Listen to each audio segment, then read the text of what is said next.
ഇന്ന് കണ്ട നമുക്ക് ഏറ്റവും പ്രയാസം തോന്നിയ ഒരു കാഴ്ച, ഒരു യുവാവ് അദ്ദേഹത്തിന്റെ സഹോദരന്റെ ഭാര്യയും അമ്മയും സഹോദരന്റെ മക്കളും ഉൾപ്പെടെയുള്ള അവർ കുടുങ്ങിക്കിടന്ന വീടിനടുത്ത് നിന്നുകൊണ്ട് ഈ രക്ഷാപ്രവർത്തനം നോക്കി നിൽക്കുകയാണ്. ഈ കോൺക്രീറ്റ് പൊട്ടിക്കുന്നതും അതിനുള്ളിൽ ആളുകളുണ്ടോ എന്ന് നോക്കുന്നതൊക്കെ അദ്ദേഹം നോക്കിയിരുന്ന് കരയുന്ന കാഴ്ച, അത് വല്ലാതെ നമ്മളൊക്കെ നൊമ്പരപ്പെടുത്തുന്ന ഒരു കാഴ്ചയായിരുന്നു. അതുപോലെയുള്ള നിരവധി ആളുകൾ ഈ മുണ്ടക്കൈ മേഖലയിൽ മാത്രമല്ല പുറത്ത് ആശുപത്രികളിലും ഒപ്പം തന്നെ ദുരിതാശ്വാസ ക്യാമ്പുകളിലും ഉണ്ട് എന്നുള്ളതാണ്. ഇന്ന് പുലർച്ചെ നമ്മൾ കുടുംബാരോഗ്യ കേന്ദ്രത്തിൽ, അവിടെയാണ് മൃതദേഹങ്ങൾ സൂക്ഷിച്ചത്, അവിടെ എത്തുമ്പോഴും ഇതുപോലെയുള്ള ആളുകൾ അവിടെ കിടന്നുറങ്ങിയാൽ അവിടെ കാത്തിരിക്കുകയാണ്. അവരുടെ ബന്ധുക്കളുടെ മൃതദേഹമെങ്കിലും അവിടെ എത്തുമോ എന്ന് നോക്കാൻ വേണ്ടി, തിരിച്ചറിയാൻ വേണ്ടി കാത്തിരിക്കുകയാണ്.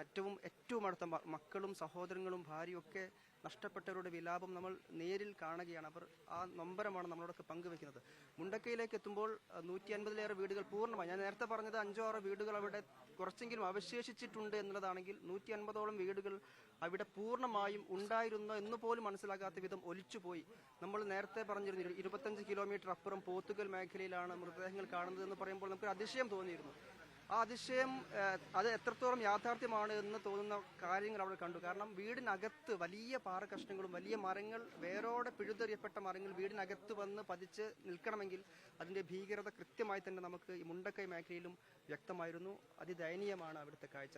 അത് എന്ന് വെച്ചാൽ എന്താണ് സംഭവിക്കുന്നതെന്ന് മനസ്സിലാവുന്നതിന് മുമ്പ് തന്നെ ആളുകൾക്ക് ആ ഒരു അപായം സംഭവിച്ചു കാണാനുള്ള സാധ്യതയാണ് സത്യത്തിൽ അത് കാണുമ്പോൾ അവിടുത്തെ സീൻസ് നമുക്ക് മനസ്സിലാക്കി തരുന്നത്. അല്ല, ഈ മൃതദേഹങ്ങളുടെ കണക്കിന്റെ കാര്യത്തിൽ നമുക്ക് ഇനിയും കുറെ ടാസ്ക് ബാക്കിയുണ്ട് സാർ. തീർച്ചയായിട്ടും ഈ എത്ര ആളുകളാണ് ഇപ്പോഴും മിസ്സിംഗ് ആയിട്ടുള്ളത് എന്നുള്ളതിലൊരു വ്യക്തതയില്ല. ഇതിന് കാരണം ഈ മേഖല തോട്ടം മേഖലയാണ്. ഈ തോട്ടം തൊഴിലാളികളുടെ പ്രധാനമായുള്ള തോട്ടങ്ങളിലെ, പ്രത്യേകിച്ച് ഹാരിസം മലയാളം പോലുള്ളവരുടെ അവരുടെ HR വിഭാഗത്തിന്റെ കയ്യിൽ തൊഴിലാളികളുടെ കണക്കുണ്ട്. പക്ഷെ ഇത് കൂടാതെ നിരവധി ഇതര സംസ്ഥാന തൊഴിലാളികൾ, കൂലി വേല ചെയ്യുന്ന ആളുകൾ, വീട്ടുവേലയ്ക്ക് നിൽക്കുന്ന ആളുകൾ, ഇങ്ങനെ ധാരാളം ആളുകളുണ്ട്. അവരുടെ കണക്ക് പഞ്ചായത്തിന്റെയോ തൊഴിൽ വകുപ്പിന്റെയോ അതുപോലെ തന്നെ ഈ നാട്ടുകാരുടെ പോലും കയ്യിലില്ല. തദ്ദേശീയരായ ആളുകൾ ഏതെല്ലാം വീടുകൾ ഉണ്ട് എന്ന് പഞ്ചായത്തിനും വില്ലേജിനും അതുപോലെ തന്നെ മറ്റ് നാട്ടുകാർക്കുമെല്ലാം അറിയാം. പക്ഷെ ഈ തൊഴിലാളികളുടെ കാര്യത്തിൽ ഒരു അറിവും ഇല്ലാത്തൊരു സാഹചര്യമാണ് ഉള്ളത്. അതുകൊണ്ട് എത്ര പേരെ കാണാനില്ല എന്നുള്ളത് ഒരു കൃത്യമായ കണക്കിലേക്ക് എത്തുമോ എന്നുള്ളതിൽ ഒരു വ്യക്തതയില്ല. അങ്ങനെ തന്നെ ആകണമെങ്കിലും അതിന് ഒരുപാട് സമയമെടുക്കും. കാരണം ആ ഒരു മേഖല മുഴുവൻ, ഒരു ഗ്രാമം മുഴുവൻ ഇല്ലാതായിക്കൊണ്ടിരിക്കുകയാണ്. അവിടെ കുറച്ച് ആളുകളെങ്കിലും അവശേഷിച്ചിരുന്നെങ്കിൽ അവരോട് ചോദിച്ച് മനസ്സിലാക്കാൻ കഴിയുമായിരുന്നു. ഇത് അതും ഇല്ലാത്ത ഒരു സാഹചര്യമാണ്. അവിടെ നിന്ന് മറ്റ് സ്ഥലങ്ങളിലേക്ക് പോയ ആളുകൾ ആണ് അവിടെ അവശേഷിക്കുന്നത്. അതിലും പലരും കുട്ടികളാണ്. ഇന്നലെ ഈ പള്ളിയിൽ കബറടക്കുന്ന സ്ഥലത്ത് ഞാനും ജയ്സൽ ബാബുവും പോയിരുന്നു. അവിടെ ഒരു കുട്ടി, ആ കുട്ടിയുടെ വാപ്പയും ഉമ്മയും സഹോദരിയും മരിച്ചു. ആ കുട്ടി 12 വയസ്സുള്ള ഒരു ആൺകുട്ടിയാണ്.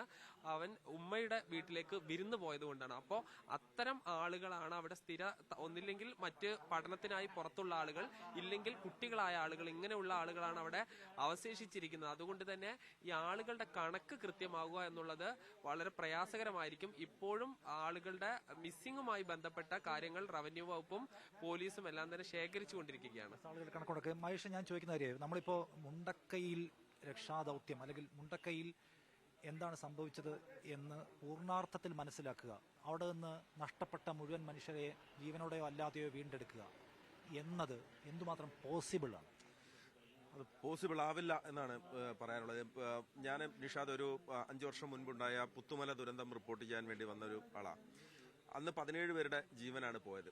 5 പേർ ഇപ്പോഴും എവിടെയാണ് എന്ന് ഒരു അർത്ഥത്തിൽ നമുക്കറിയില്ല. ഇത്രയും പ്രതികൂലമായ ഒരു സാഹചര്യത്തിൽ എത്ര പേര് അതിനകത്തുണ്ട് എന്നുള്ള കാര്യം അത് സാധ്യമാകില്ല എന്നാണ് പറയാനുള്ളത്. ഞാൻ ഇന്ന് അതിരാവിലെ വന്നതിന് ശേഷം മുണ്ടക്കൈയിലേക്കാണ് ഞാൻ പോയത്.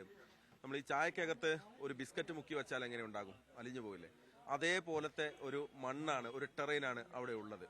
എവിടെ കാലെടുത്ത് വെക്കണം എന്നറിയില്ല. കാലെടുത്ത് വെച്ചാൽ അത് എത്രമാത്രം താഴ്ന്നു പോകുമെന്ന് അറിയില്ല. അവിടെ കിണറുണ്ടോ എന്ന് ഞങ്ങൾക്കറിയില്ല, തോടുണ്ടോ എന്നറിയില്ല. രക്ഷാപ്രവർത്തകരുടെ ഒക്കെ ഒരു സാഹചര്യം അതായിരുന്നു. അതെല്ലാം മറികടന്ന് നമ്മൾ മുണ്ടക്കയിൽ എത്തുന്ന സമയത്ത് എന്നെ ഏറ്റവും കൂടുതൽ സങ്കടപ്പെടുത്തി അല്ലെങ്കിൽ വിഷമമുണ്ടാക്കിയ ഒരു കാഴ്ച എന്ന് പറയുന്നത്, ഒരു മനുഷ്യൻ അദ്ദേഹത്തിന്റെ വീടെന്ന് പറയാവുന്ന അവശിഷ്ടങ്ങൾക്കിടയിൽ നിന്ന് അവിടുന്ന് ഒരു പട്ടിക്കുഞ്ഞിനെ അല്ലെങ്കിൽ ഒരു പട്ടിയെ എടുത്തിട്ട് മാറോട് ചേർത്ത് ആ മനുഷ്യനെ നമ്മൾ കുഞ്ഞുങ്ങളെ എടുക്കുന്നത് പോലെ ആ മനുഷ്യനെടുത്ത് വിതിമ്പിക്കൊണ്ട് പോവുകയാണ്. അപ്പൊ ചോദിച്ച സമയത്ത് വേറൊരാള് പറഞ്ഞത് ആ വീട്ടിലാകെ അവശേഷിക്കുന്നത് ആ പട്ടിക്കുഞ്ഞ് മാത്രമാണ്. നമ്മൾ എത്രമാത്രം ഒരു ഒരു ഒരു റിപ്പോർട്ടിംഗ് മേഖലയിൽ ഒരു ഗ്രൗണ്ട് സീറോയിൽ നിൽക്കുമ്പോൾ ഒരു മനുഷ്യൻ പതറിപ്പോകുന്ന, അല്ലെങ്കിൽ നമുക്ക് വാക്കുകൾ ആ മനുഷ്യനോട് ഒന്നും ചോദിക്കുക. ഞാൻ അദ്ദേഹം കടന്നു പോകുന്നത് ഇങ്ങനെ കണ്ടുകൊണ്ടിരിക്കാം.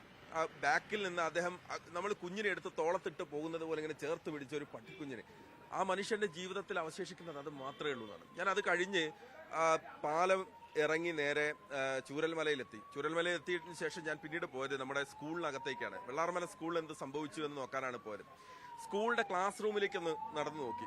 പക്ഷെ അത് ക്ലാസ് റൂമിന്റെ ആ വരാന്ത മുഴുവൻ ചെളിയും മണ്ണും മരങ്ങളും വന്ന് അടിഞ്ഞെടുക്കാണ്. അത് ഒരു ക്ലാസ് റൂമിനകത്തേക്ക് ഞാൻ പോയി കണ്ട കാഴ്ച എന്ന് പറയുന്നത്, അവിടെ ഒരു ബോർഡിനകത്ത്, ഒരു കടലാസ് പേപ്പറിനകത്ത് എന്റെ നാട് സുന്ദരം എന്ന് പറഞ്ഞിട്ട് ഒരു കുട്ടി വരച്ചു വെച്ച ചിത്രമാണ്. അതിൽ ഈ മലനിരകളുണ്ട്, അതിനകത്ത് ഈ പുഴയുണ്ട്, അതിനകത്ത് ഈ കാണുന്ന പാടങ്ങളും കൃഷിയും ഒക്കെ ഉണ്ട്.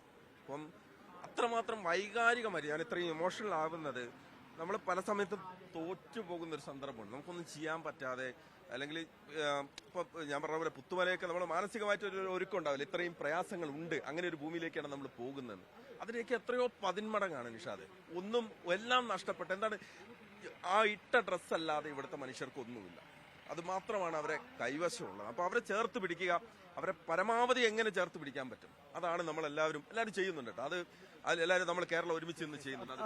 അത്രയും വൈകാരികമായി നമ്മളെ സ്വാധീനിക്കുന്ന ഒരു നിമിഷാർദ്ധം കൊണ്ട് ജീവിതത്തിൽ സകലതും നഷ്ടപ്പെട്ടു പോയ, ജീവിതവും ജീവനും തന്നെ നഷ്ടപ്പെട്ടു പോയ മനുഷ്യരുടെ ഒരു നരകഭൂമിയായി സത്യത്തിൽ ഇത് മാറിയിട്ടുണ്ട് നമ്മൾ എടുത്തു പറയണം. നേരത്തെ മഹേഷ് സംസാരിക്കും പറഞ്ഞ പോലെ ഈ പായസം പോലെ കുഴഞ്ഞു കിടക്കുന്ന മണ്ണാണ്. അതിൽ ചവിട്ടുമ്പോൾ താഴേക്ക് താഴ്ന്നു പോകുന്നു അറിയാൻ പറ്റും. ഇപ്പോൾ രക്ഷാദൗത്യത്തിൽ പങ്കെടുക്കുന്ന ആളുകൾ നമ്മോട് പറയും, നിങ്ങൾ ചവിട്ടുന്ന സ്ഥലത്ത് സൂക്ഷ്മത വേണം, അതിന് താഴെ കിണറാണോ മാലിന്യ കുഴിയാണോ അതിൻ്റെ ഏതെങ്കിലും ടോയ്ലറ്റിൻ്റെ കുഴിയാണോ എന്ന് അറിയാൻ പറ്റില്ല എന്ന്. കാരണം അത്ര, അല്ലെങ്കിൽ കുപ്പിച്ചിലുകളോ ഏതെങ്കിലും വീട്ടിൻ്റെ അവശിഷ്ടങ്ങളോ ഒന്നും അറിയാൻ പറ്റില്ല. അപ്പോൾ ആ മണ്ണിൽ ചവിട്ടുമ്പോൾ നമുക്ക് അറിയാൻ പറ്റും ഈ അപകടം എങ്ങനെയാണ് ഉണ്ടായിരുന്നത്. കാരണം ഒരു മേഖലയാകെ തന്നെ കുഴഞ്ഞ മണ്ണ് വരികയും ആ മണ്ണിൽ നിലയുറപ്പിക്കാൻ കഴിയാതെ വലിയ പാറക്കൂട്ടങ്ങൾ നിമിഷാർദ്ധം കൊണ്ട് വലിയൊരു കുത്തൊഴുക്കായി വരികയും അത് ഏക്കർ കണക്കിന്, ഹെക്ടർ കണക്കിന് സ്ഥലം തകർത്ത് തരിപ്പണമാക്കുകയും ചെയ്യുക, വീടുകളെ തച്ചുടച്ച് കളയുക.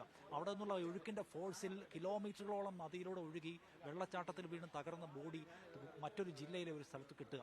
അപ്പോൾ ഒരുപക്ഷെ കേരളത്തിന് ഒരു നിലയ്ക്കും പരിചിതമല്ലാത്ത ഇത്ര വലിയൊരു ദുരന്തത്തെ, ഇത്ര ഭീകരമായ ഒരു സ്ഥിതിയെ, ഒരു കാഴ്ചയെ ഒരുപക്ഷെ കേരളം അഭിമുഖീകരിച്ചിട്ടുണ്ടാവില്ല എന്നാണ് എനിക്ക് തോന്നുന്നത്. ഒരു കഴിഞ്ഞ 100 വർഷത്തിനിടെയാണ് നമ്മൾ, അതിന് ശേഷമാണ് സത്യത്തിൽ 2018 മുതൽ നമ്മൾ വലിയ പ്രളയകാലത്തെ കാണുന്നത്. 2018, 2019, ഇപ്പോൾ 2024. പക്ഷെ കേരളം, നമ്മൾ അവിടെ നിന്ന്, ഞാൻ ഇന്നലെ വരെ അവിടെ ന്യൂസ് റൂമിൽ നിന്നാണ് സംസാരിച്ചുകൊണ്ടിരുന്നത്. പക്ഷെ ഇവിടെ വരുമ്പോൾ നമ്മൾ കാണുന്ന കാഴ്ച എന്താണ് പറയുക, ഒരു മനുഷ്യർ, ഒരു കൂട്ടം മനുഷ്യർ സ്വസ്ഥമായി ജീവിച്ചിരുന്ന ഒരു സ്ഥലം എന്ന് പറയുന്നത് ഇന്നില്ല. ഒരു സ്കൂളില്ല, അവിടെ ഉണ്ടായിരുന്ന ഒരു പാലമില്ല, അവരുടെ വീടുകളില്ല, അവരുടെ ബന്ധുക്കളില്ല, പരിചയക്കാരില്ല. അവരുടെ ഒരു ജീവിത ഭൂമിക തന്നെ സമ്പൂർണ്ണമായി ഇല്ലാതായിപ്പോയതിൻ്റെ ഭയാനകമായ കാഴ്ചയാണ്. അതിൻ്റെ ഒരു ഡെപ്ത് എന്തുമാത്രമാണെന്ന് ഇപ്പോഴും പ്രമോദ് നമുക്ക് കാൽക്കുലേറ്റ് ചെയ്യാൻ പറ്റിയിട്ടില്ല.